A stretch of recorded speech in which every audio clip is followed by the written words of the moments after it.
In this video I'm installing an AutoVox dash cam and backup camera kit on a 2016 Ford F150. I picked this camera up off of Amazon for about $110. The first thing I notice out of the box here is that this mirror is pretty big. I guess they have to make it kind of oversized since it has to fit over various different models of rear view mirrors. And of course on the other side there's the front facing camera. As for the other stuff you get in the box here, it comes with a cigarette lighter to mini USB cable that you run to the mirror. You get the really long cable that you run to the rear of the vehicle for the backup camera, as well as the backup camera itself, a microfiber cloth, instructions, and some little rubber straps used to mount the mirror onto your existing rear view mirror. The first thing I did was mount the mirror and the front facing camera. This is pretty simple, it just fits over the existing mirror and I used the smaller size rubber straps to hold it on. As for running the USB power cable to the cigarette lighter, I just plugged it into the mirror and then tucked it up into the headliner. And then gently used a screwdriver to tuck it underneath of the plastic at the pillar here. And then tuck it underneath of the weather stripping on the side of the door.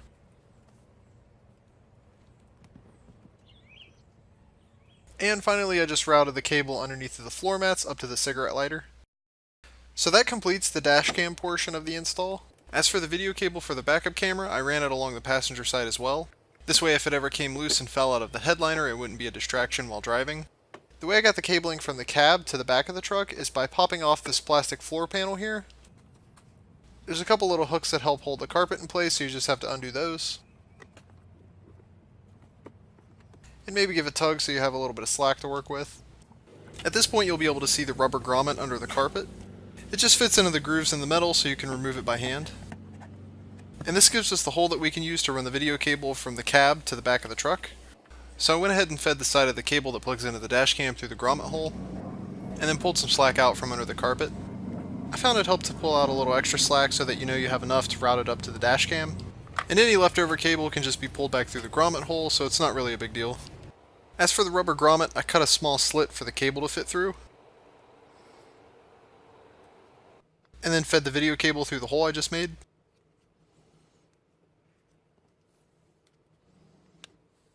Back inside the cab I'm running the video cable along the exact same path as the USB power cable. So just tucking it into the headliner here, and then feeding it around the pillar, and back down the weather stripping on the inside of the passenger door, and I pulled the leftover slack back through the grommet hole. Then I just did my best to route the cable neatly here so that it would be out of the way, and so that everything would snap together cleanly whenever I put the floor panel back on. So now to the underside of the truck, what I had was the video cable poking out of the grommet hole here, and I just had to figure out how to get it from the front of the vehicle to the back. And initially what I had planned on doing was just running the cable along the frame and then using zip ties to hold it in place. And I had actually started doing it this way and it seemed like it probably would have worked, but I started to get concerned that a stick or something might jump up and snag the cable, so I changed my mind about halfway through and decided to do something different. What I decided on doing was using my tape measure to fish the cable from the front of the frame to the back. If you're a tradesperson, you'll probably already have fish tape that you could use, which would make this way easier. But most people will have a tape measure available to them, and since a tape measure is all I had access to, I found that it's helpful to take some duct tape ahead of time and round off the hook at the end so that it doesn't get snagged as you're pulling it back through the frame.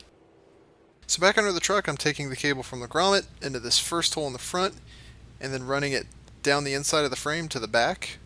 And to do this, I actually used this hole in the frame at the back of the truck inside of the wheel well here. I just started feeding the tape measure into this hole and kept going until it was about 10 or 11 feet or so.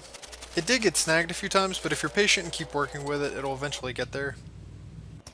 Now back at the front of the vehicle, if you fed the tape measure in far enough, you should be able to kind of see it through one of these holes. And this began the tricky process of trying to guide the tape measure to this hole in the frame here. I just took a small piece of wire and worked at it for a while, and it's hard to describe how frustrating this part is. The closest I can get is it's kind of like playing one of those rigged claw games. Except it's a claw game that you play out in your driveway up underneath your truck while getting chewed up by ants. So pretty much a claw game for kids who grew up with parents that wouldn't give them any quarters. Here you go, boy. I bought you a video game. You did? Hell no. Wash them trucks. But you leave the boat to me. Don't you touch that sumbitchin' boat. The boat is not a toy. Thank you. The boat is mine. The boat is mine. After messing with it enough, I was eventually able to grab the tape measure and then tape the video cable to it so I could fish it back through the frame. I took it nice and slow while I did this because I didn't want it to pull loose or damage the cable or something. It did get snagged a couple of times while I was pulling it through the frame, so you just have to be patient when that happens and kind of work with it. Once I got to the end and got the cable out through the hole in the frame at the wheel well, I figured that since the cable needed to go a little bit farther through the frame to be at the back of the truck, that I would just turn it around and use this same hole to push it the rest of the way. This seemed to work well enough, so I was able to get the cable the last few feet to the back of the frame by doing this.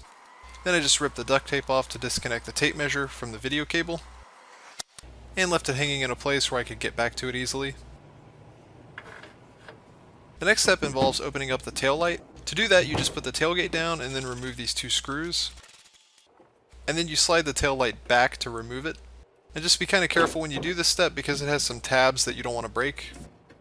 And once you have the tail light removed, I found it was easiest to just disconnect the lights so that you could set it aside for now. Back under the truck here, you can kind of see daylight from where the tail light was removed.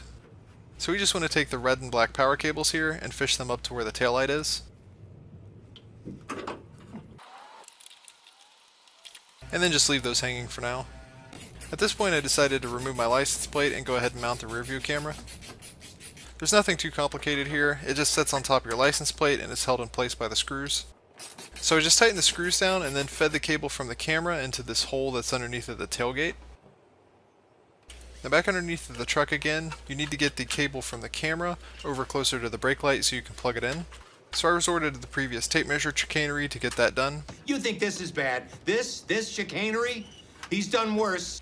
And then just free the camera cable from the tape measure here. And you can go ahead and connect it to the cable that leads to the cab. I put the truck in reverse here just to show which bulb is the reverse light. On my truck it happened to be the one with the green plug. The instructions call for connecting the red wire from the video cable to the positive wire of the reverse light. I'm not a car guy and this is the first project of this kind that I've done, so I had to use a voltmeter to determine which wire was the positive. On my F-150 the positive wire was green and the negative wire was black, and you can see here that I have an output of 13 volts on the meter. I use these tap splice connectors to connect the wiring from the video cable to the reverse light. These are pretty simple, they just have teeth that peel away the insulation whenever you put two wires inside and crimp them down, and this little metal piece creates a connection. I just started with the green wire, which is the positive, and ran it through the splice connector, and then crimped it down with a pair of pliers. And then inserted the red wire into the other side of the splice connector and crimped it down as well. So that splice completed the positive connection. For the negative connection I grabbed another splice connector and ran the black wire from the reverse light through one side, and then crimped that down. And then I took the black wire from the video cable and crimped it down in the other side. And put the bulb back in for the reverse light. At this point I could actually test the camera to make sure that it was working. And luckily the reverse camera came up on the first try, so I knew all my connections were good and I could go ahead and start buttoning everything up. I just ran some electrical tape around the splice connectors here to try to hold them together and keep some moisture out. Then I went ahead and put the taillight back together here. And popped it back in place. And then put the taillight screws back in.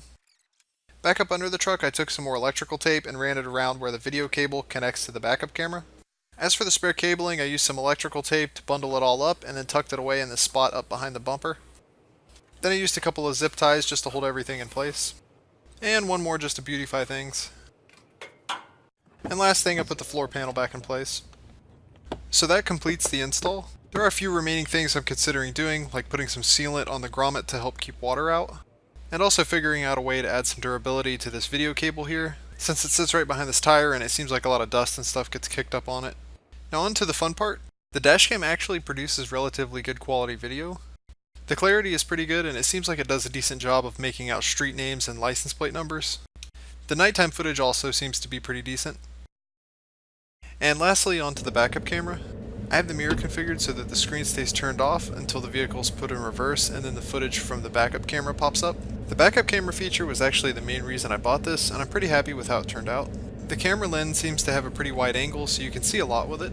It does only run at 480p, so it's not quite as sharp as the front-facing camera, but it's certainly clear enough so that you can tell what's behind you whenever you're reversing. Even at nighttime it does a pretty good job. This happened to be in a somewhat well-lit parking lot out behind a gas station. But even in parking lots that are completely pitch black, I can always see what's behind me.